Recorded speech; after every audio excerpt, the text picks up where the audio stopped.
பலரும் பலதில் பெருமைப்படுறாங்க. சிலர் தங்களுடைய படிப்பில் பெருமை, அறிவில் பெருமை, இன்னும் சிலர் தங்களுடைய திறமைகள், ஆற்றலை பற்றி பெருமை. எத்தனை திறமை இருக்குது உலகத்தில், பல விதமான திறமைகள் இருக்குது.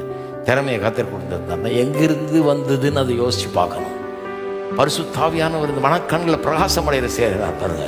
ஒவ்வொரு நாளும் ஆவியில் நிரம்பும் போது, ஆவியானவர் வந்து நம்ம நிரப்பும் போது பெருமை கலைந்து எறியப்படுகிறது.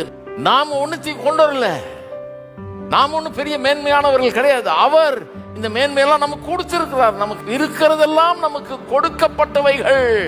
ஆகவே நான் பெருமைப்படுறதை காட்டிலும் கர்த்தருக்கு நன்றி செலுத்தி கர்த்தருக்கு ஸ்தோத்திரம் செலுத்தணும். கொடுத்த எல்லாத்துக்காகவும் அப்படியே தான் வாழ வேண்டும்.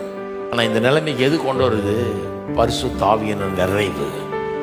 ஒவ்வொரு நாளும் ஆவியில நிரம்புகிறோம். ஆவியில நிரம்பும் போது ஆவியானவர் உள்ள வந்து தினந்தோறும் என காட்டுகிறார்.